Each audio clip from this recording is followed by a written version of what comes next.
Welcome to another episode of the Transforming Life podcast panel. I am one of your hosts, and we have a full house here today. Both Mitzi and Kate are here with us. And we also have a guest, Kathy, whom I will introduce shortly. But customarily, Kate, over to you for our 1 minute relaxation and grounding. Thank you so much, Charmin. So I would love to just offer you some space to just connect to your breath. If it feels comfortable to close your eyes, you're more than welcome to close your eyes or just rest the gaze off the tip of your nose. I would love to bring awareness to your skin today.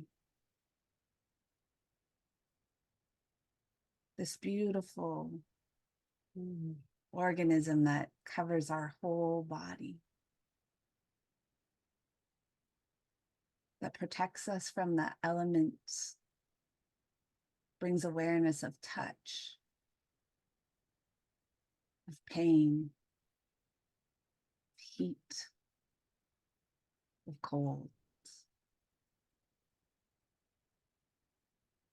My understanding is it also takes in vitamin C and D and nourishes our body that way as well.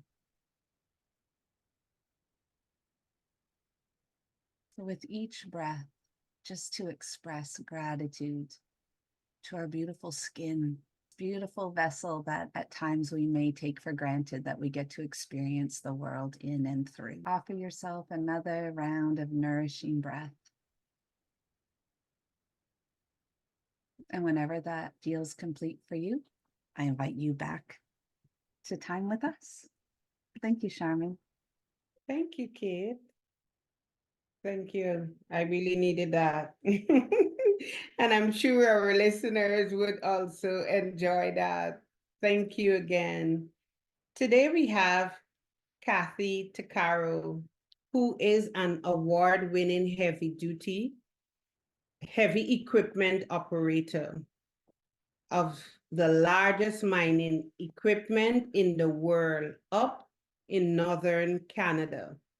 She's also an author, a motivational speaker, a philanthropist, and co-host of an award-winning positive change podcast, Women Road Warriors Talk Show with Shelley Johnson. Kathy, welcome to the Transforming Lives podcast. Thank you for your time. Thank you for being here. Is there anything that you like to add to your bio? No. Oh, all that in one fabulous package.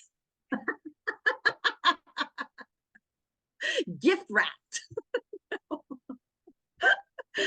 There's so much more to me than that title. Oh my God, where do you even start? You know that, Charmin. Oh man, nice to see you. Nice to be. Thank you very much for having me as your guest today. It's a real honor. Thank you. It's an honor to have you here. Kathy, tell us a little about who you are. I don't know. How much time do we have? I'm just kidding. Summarize it. Okay. I was a nurse for 13 years prior to this changing career. And I had a major crash and burn at the age of 42. Actually, at the age of 40, which lasted 2 years. And I ended up, I was wicked alcoholic. I lost everything I owned, including my career. I ended up drunk and homeless on the streets with a man named Toothless Joe, which is a whole story in itself. But that man was actually my guardian angel, and he smacked me on the back, and he's like, "This is the life, live it, love it." Big toothless grin. And I was on the 7th day of being homeless, and I look at him and I'm like, "Excuse me, what did you just say?" I said, "This is not my life." And it was my God, I call it a God smack, because it was my moment in time where all decades of depression and just pain and trauma, whatever, it just shattered. And I saw crystal clear. And I knew then, well, I've always known for a long time, but I knew that that was my moment, that my bigger purpose in life was not to be standing drunk and homeless beside that guy. And so I turned around, and although I had nothing, I had been robbed. I literally only had the clothes on my back. I had no identification. I had nothing.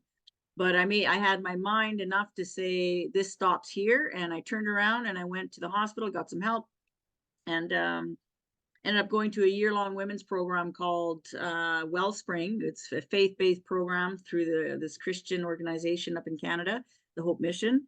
And from there, I needed a career change. But I mean, how do you change careers, Charmin, at 42? You know how freaking hard that is?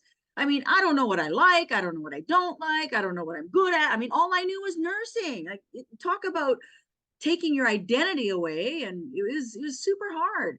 So I ended up going to a career planning workshop to find out what I wanted to be when I grew up at 42. A big girl.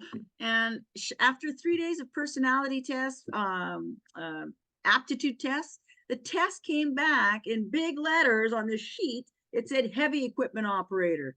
I'm like, you've got to be joking. I mean, I started laughing so hard because I thought it was the most ridiculous career I've ever. I'm like, what? I said, there's no way. I said, I'm 42. I'm a woman. I don't even like equipment. I'm not mechanically inclined. To this day, I still can't change a flat tire. And I said, honestly, it's a man's job. There's a dude next to me. And I said, it's probably his. Your test is wrong, right? So I gave it back her sheet. She pushed it back, put a hand on her hip, went like this with the glasses, and said, if only you'd believe in yourself a little bit, missy. She said, you'd see the test is right. So I folded my arms. I'm like, this is bullshit, man. I just wasted 3 whole days. So I'm kind of going off in my own head. She turns around, puts this video on YouTube from Les Brown, big motivational speaker, called It's Possible. And he was talking about, if you have a dream or a goal, don't ask yourself, can you achieve it? But instead, is it possible that you can achieve it? And that one thing got into my noggin here. And I realized, well, wait a minute. I used to be a really good driver. I used to race cars when I was young. I said, I could be a truck driver. And I was thinking the 18-wheelers. I said, I could do that.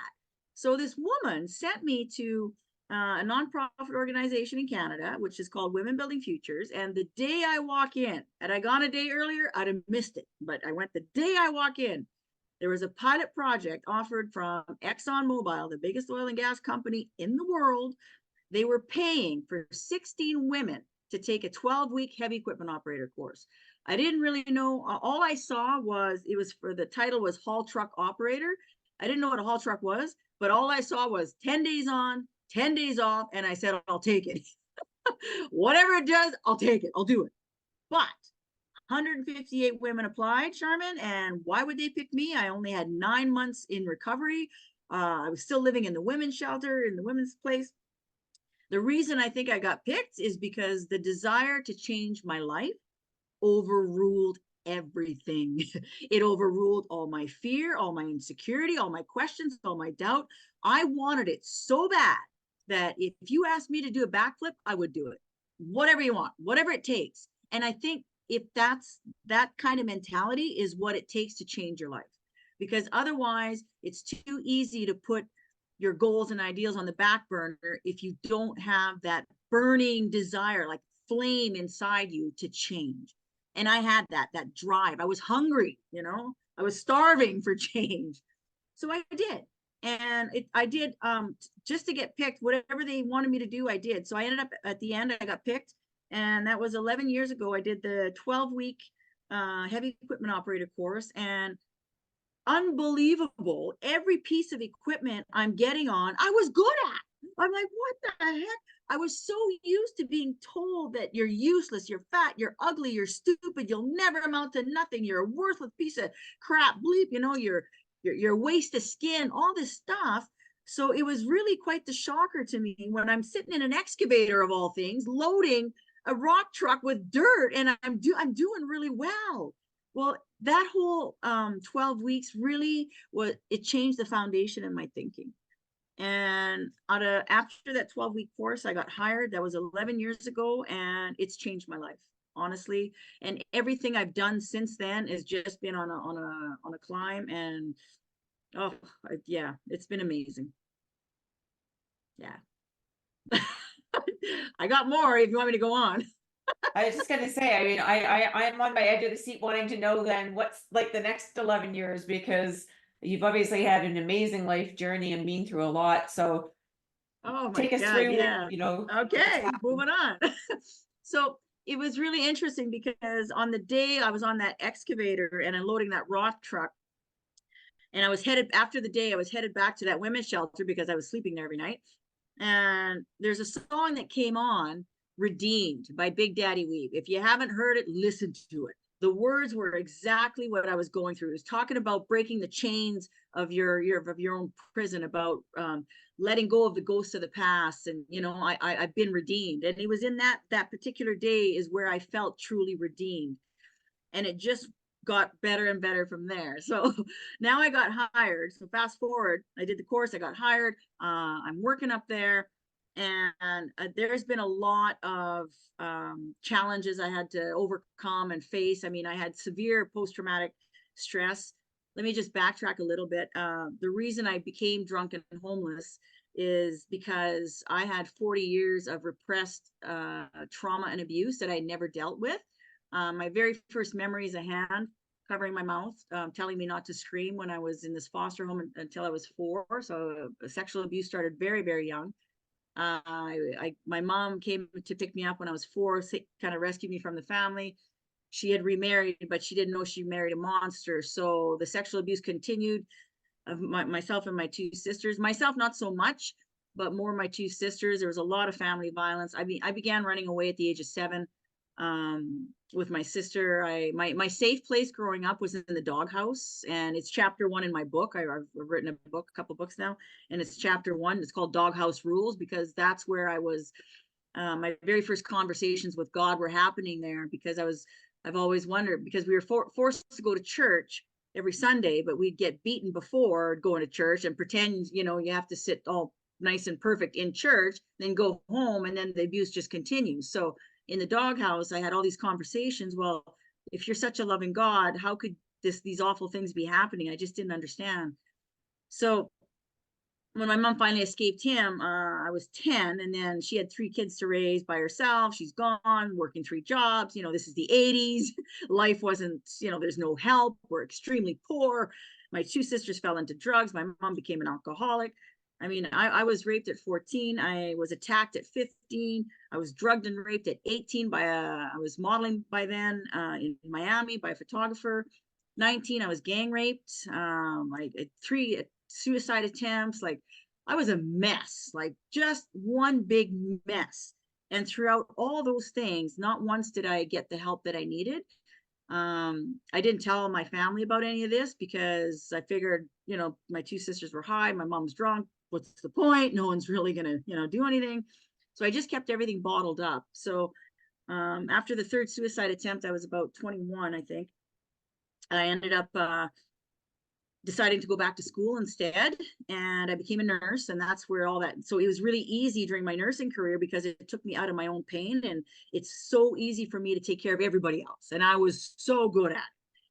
But your inner pain just accumulates, and all that pain, it becomes, and like I used to say, when you have like external wounds, when you got a cut, it gets infected, it's obvious, you see it, right? You can go deal with it. But if you don't deal with it, what happens? I mean, it can get, you know, septic, gangrenous, whatever, right? You can lose a limb.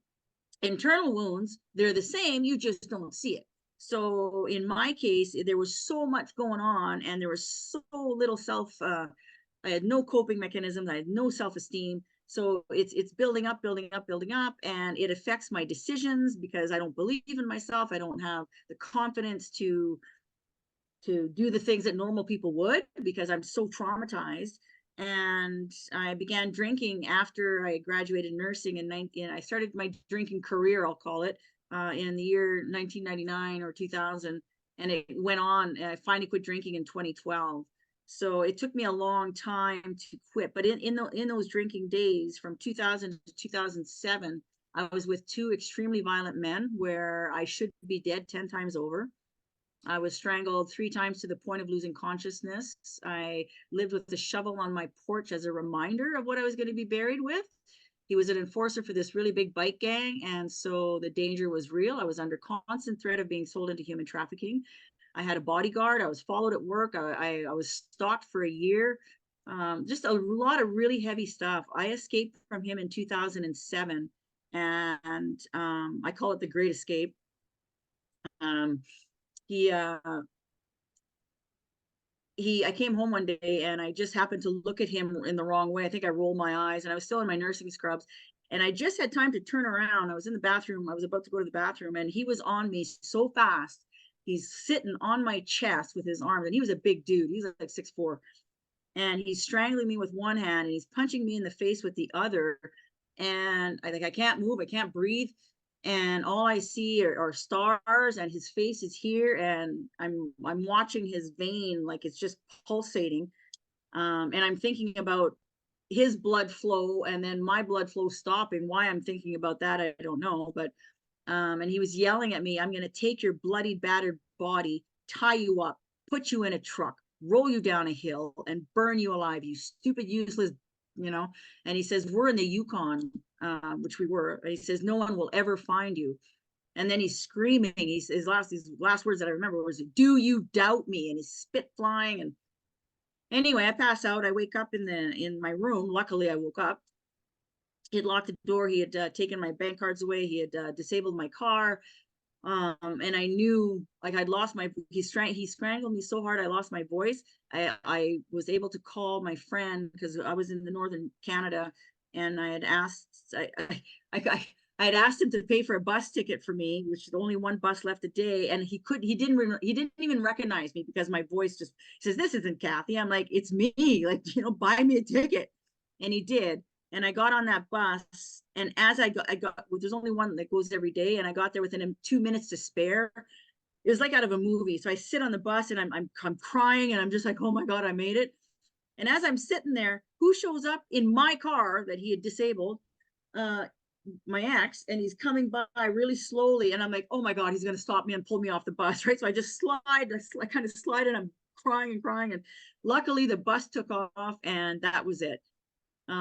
So fast forward a year is when I had my big nursing crash, because, I'm still putting one foot in front of the other, trying to make sense of my life. I mean, you still got bills to pay. I still have my daughter who was living with her dad at the time. You still got to function. And I thought I could with a damaged mind. We tell ourselves that we're tough, that we're survivors, that, I got this. But in all reality, I was so broken from 7.5 years of this constant abuse that, man, I showed up to work one day. I got 10 people to take care of, and I'm looking at my list.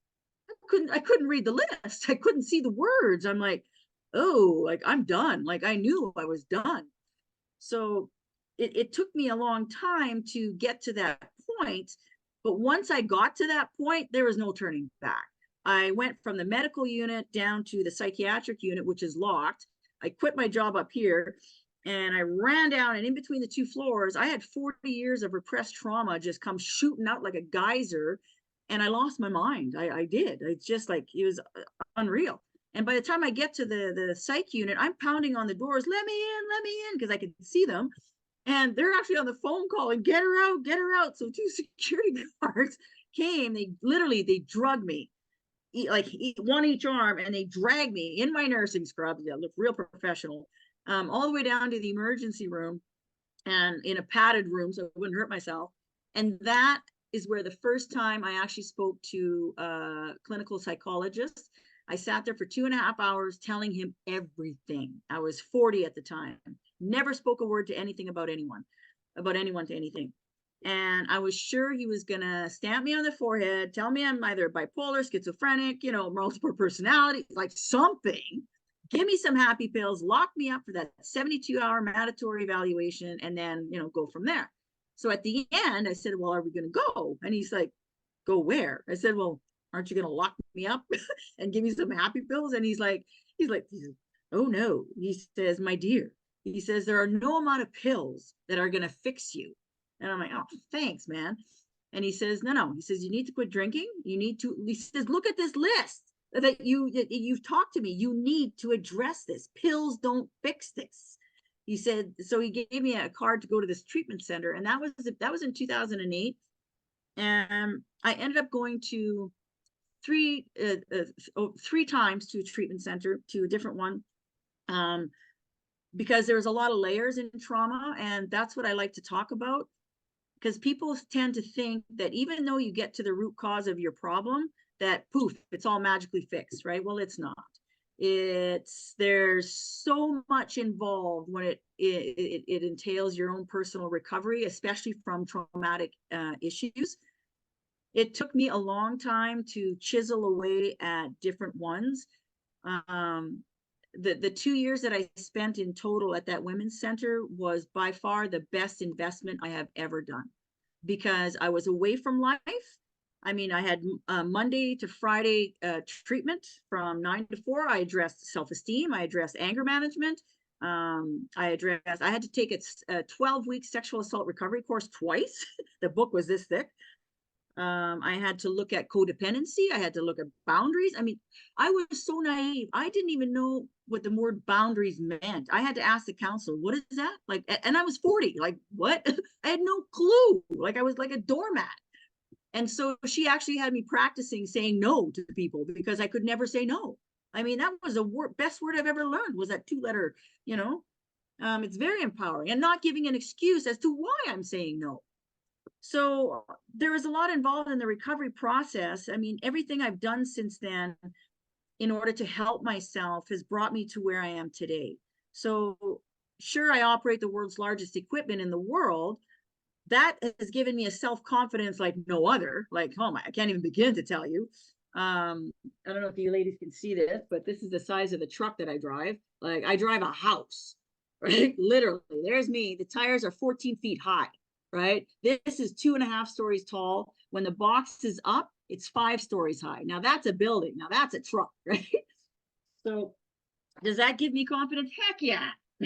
It's not just that. Now it's the biggest grader, the biggest dozer, the biggest water truck. Everything I do is big, and it's given me a backbone. It's given me leadership. It's given me a voice, because when I first started, I'd get on the radio going, hello, and now it's like, hey, there's a difference.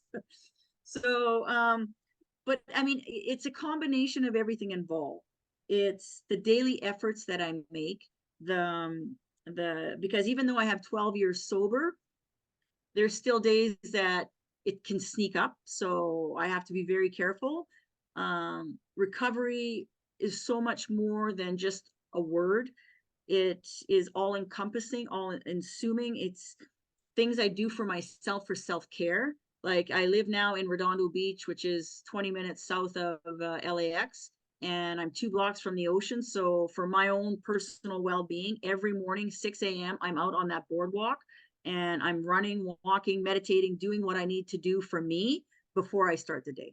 Because if I start to lapse in my self-discipline, that's where, for alcoholics anyway, or any addict really, that's where it can slowly trick you into thinking, oh, I can have one drink.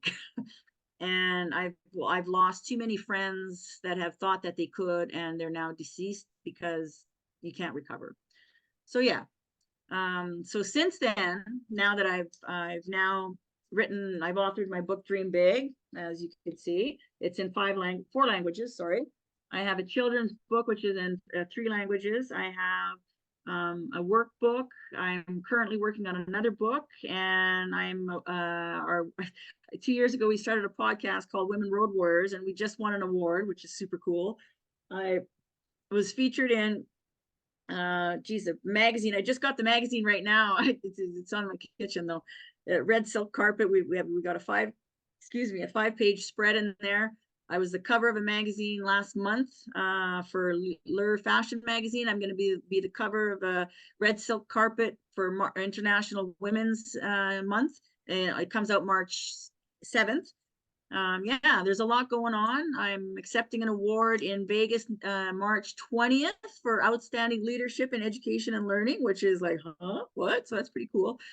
So yeah, I mean, the biggest thing I can say is when I look at the things that I've accomplished in the last, little while, is if only Toothless Joe could see me now. Right? That homeless dude, if only he could see me now.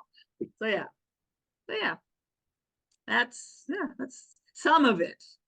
And I haven't even talked about my charities, but anyway, yes, that's some of it. I've been Wow, busy. that's very, very inspiring for everyone to just see once you hit rock bottom, make that decision and you connect with and find the people that can help you on the right path. Like you said, the lady who said to you, equipment, and you're thinking, this is insane. But it really was obviously the right insight to take you on that path, even though that you couldn't see it. So I mean, I think that's really interesting. What is in the last 12 years, what has been the most surprising things for you, or what are those little pieces of information that you would want to share with our listeners who may be struggling, where you were 15 years ago or 18 years ago?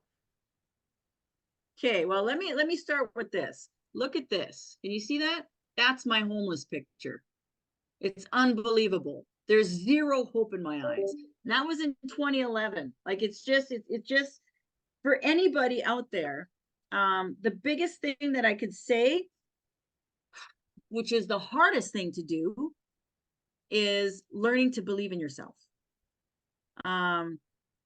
Especially like from going from that homeless picture to where I am today. It's been, obviously it didn't happen overnight, but the one thing that I knew is that there was a bigger purpose for my life. I just had to find it.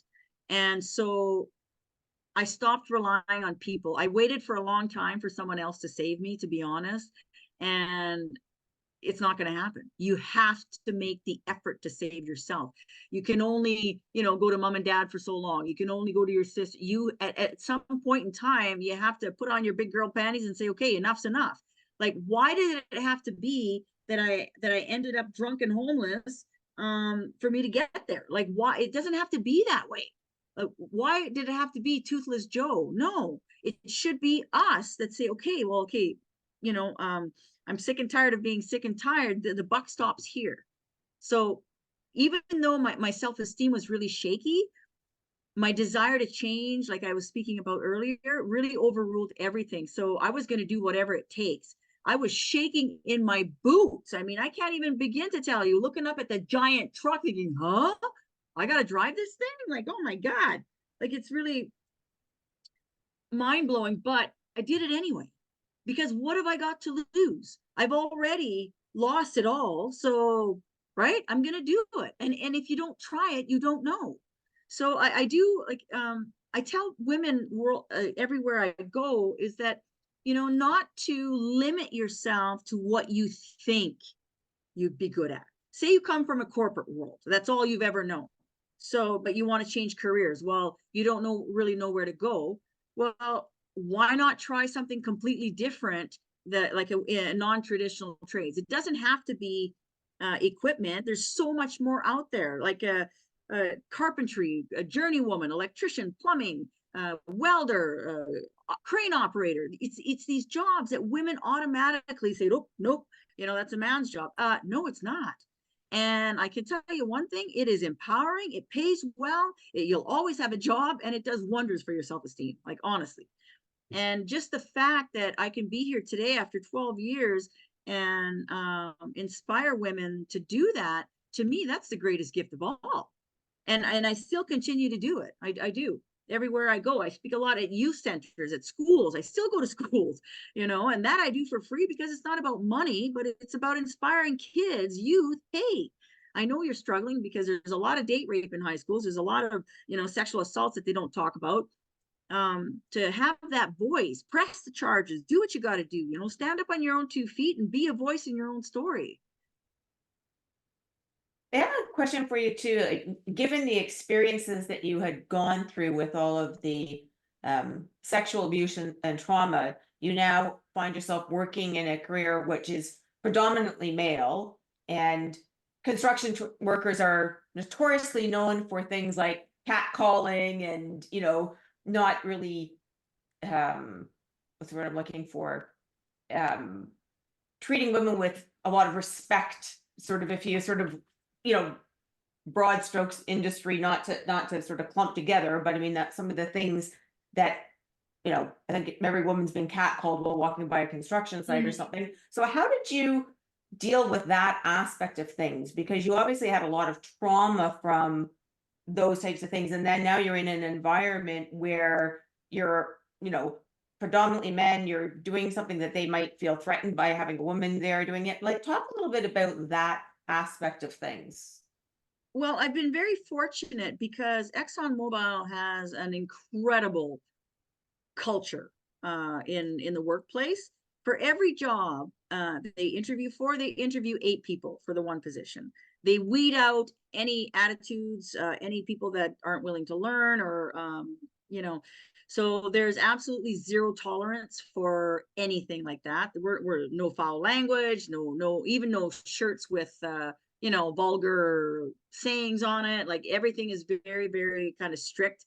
I've never, in the 11 years that I've been working, I've never ever had once a snide comment, a disrespect.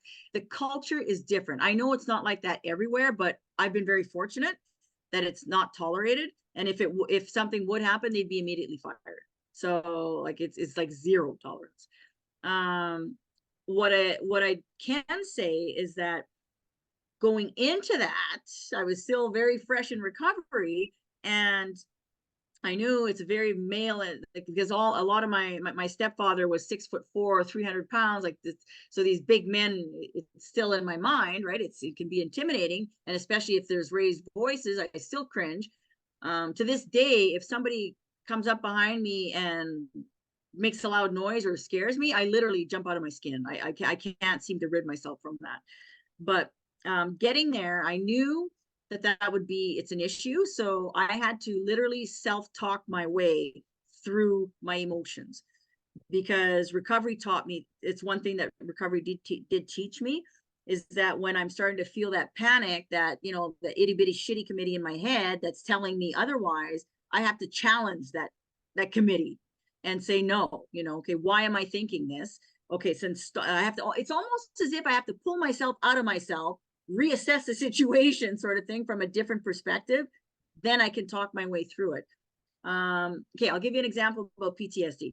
So the very first month I'm working there, I'm very shaky. I got zero self-esteem, but you know, I'm trying to build it up, right? So they asked me to drive this big honking truck through this intersection, and so security, it's so big that security has to come on either side of the road so that no pickups would come in. So, you know, it's a safety thing. So they blocked the road, and now there's pickups, for as far as I could see, there's maybe, I don't know, 20 pickups each side waiting to keep on, right? As I'm coming through this intersection, the most inopportune time ever, I get the worst PTSD flash of my life. So I'm in the middle of the section, and I'm driving the truck. I lost all sight of what's in front of me. All I had were visually, it kind of hit me from behind. All I had visually were the most humiliating moments of my life. Like, I had flashes of them, and I can't see the road. I got goosebumps just talking about it. I could hear, you know, the name calling, and it became almost like the eye of the hurricane of all my trauma was in that moment as I'm driving through the intersection. And I started to hyperventilate. I can't breathe, and I'm, you know, my eyes are watering. And so somehow, I don't know if it's that drive that I talked about earlier to change. All I did was roll down the window, and I said, oh, hell no. And I took all that crap, and I just kind of I just physically took a ball of air and threw it out the window. And I said out loud as I'm taking deep breaths, I said, my past does not define my future. And so in doing that, what I did is I got rid of all that negativity. I did not allow that moment to overtake me. So I got rid of it. But so in now what it did is that I had a gaping hole here. So now it's throbbing. I got this gaping hole. And what I've learned in recovery is that when you get rid of a negative, you got to replace it with a positive, right? So there's balance. You can't just leave it wide open. So in order to, I did the only thing I knew. My reflexes did this. So I'm in the middle of the intersection. There's people everywhere. I started doing the queen wave, right? So I'm waving. I start blowing kisses. I'm like, hi, Kathy. So stupid, but all like people couldn't see. They're not looking at who's driving the truck. They're looking at the tires and the sound, and it's men, right? They're smoking cigarettes, looking at the truck.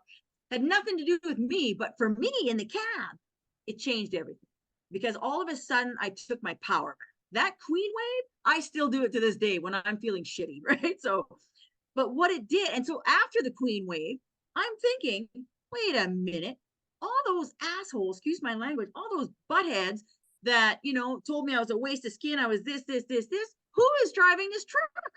I am, not them. They're probably in jail, which I hope so, but do you know what I mean? Like that whole shift of, I'm the one driving the truck. I'm the one that's got this great career. I'm the one that's doing the effort. I got myself here. That from that moment on, I've never had a traumatic flash since. I've been able to, if I feel something coming, I'm able to talk myself through it, empower myself through it. And I tell that to women. You have to, I mean, you're the commander of your own ship. You either sit in that crap in your head, or you get rid of it and figure a way out to empower yourself out of it, because really it's a choice, right? So am I going to sit there and, oh yeah, focus on every negative thing I've ever done when I was drinking? Like I did some pretty shitty things, excuse my, right? But no, instead I'm going to focus on something positive, and that is what's going to help you get out of your mindset. You have to learn to flip that switch, I guess is the bottom line. Flipping that switch. That was a mouthful, hey? Sorry. I tend to talk a lot. Chatty Kathy. I think Charmin, she knows. yeah, I think Charmin has some questions, but a few things are really bubbling to the surface for me, and I work in the realm of trauma, so that's what I do all day long. And what I really hear, what really stood out for me is when you said, I knew that there was more to my life. And I really heard that theme come up more than once, and I'm sure in your life, in different situations and circumstances. And I know for myself as well, and people that I work with, when we talk about, you know, the light at the end of the tunnel and the way out, like the way through is the way out, but really a common theme that I think I hear throughout is knowing that there was something more. Just this knowing that, and I don't know where that comes from. And I know you're connected to, I hear like the women's wellness program that you went to was spiritually based or God based.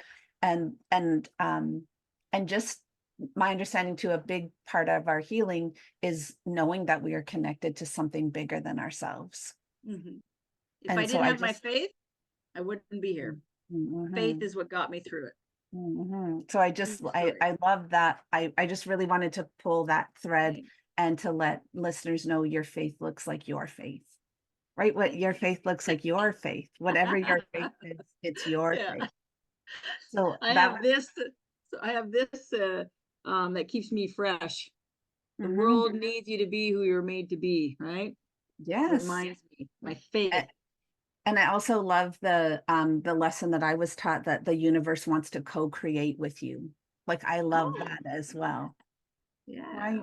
And another thing that came up too is this gift of you said how you talked to, like, I'm really aware of your own self-awareness.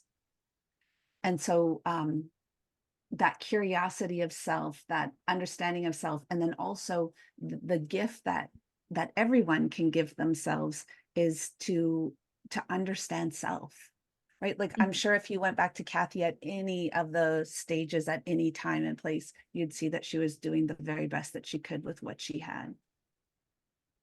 You know what? You're right. You're absolutely right.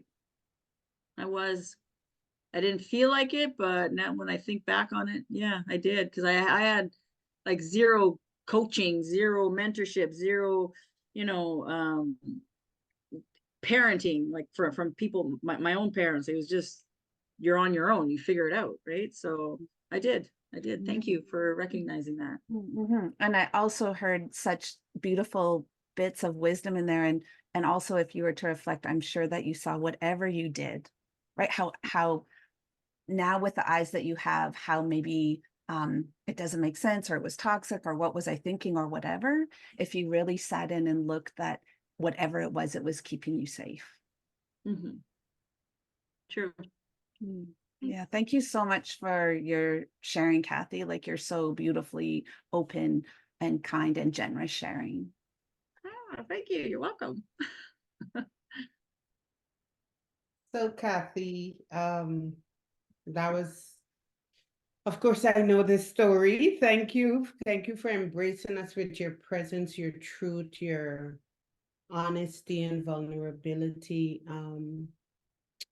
What would you say to the woman who is listening to us and feels trapped in her, be it alcoholism, abusive relationship? What would you say to that woman?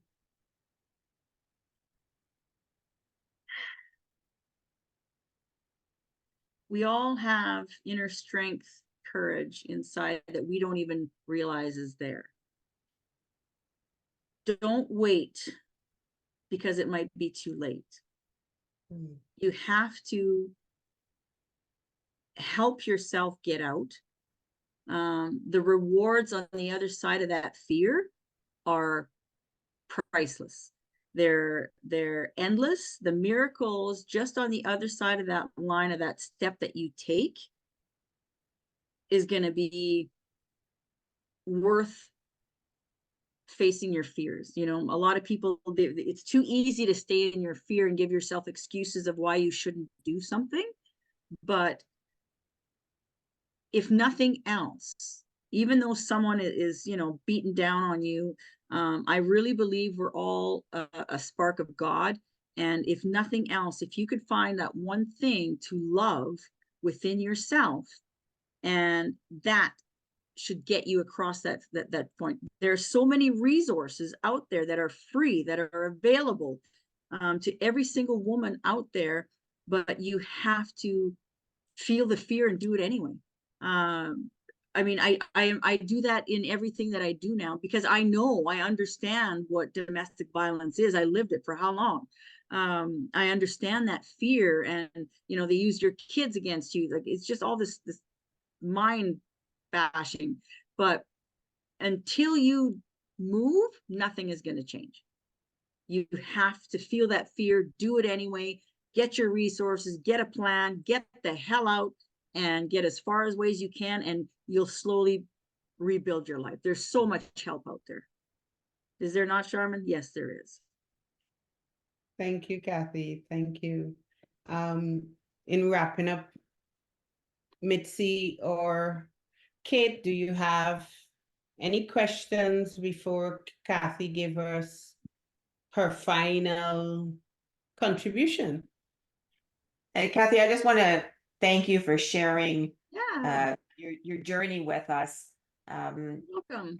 As someone who I was raped when I was in college, and so I've had, you know, a tiny slice of the types of traumas that you've gone through, and believe me, I've had lots of other trauma as well. But it's so inspiring to hear the energy with which you have come through it, and how you have pulled yourself up, and how you are reaching out and helping to pull others out by sharing your story and being so open, and letting them know that, you know, no matter how crappy it is, that you can find a path. You just have to keep looking for it. And I thank you so much for being so open and sharing your journey with us.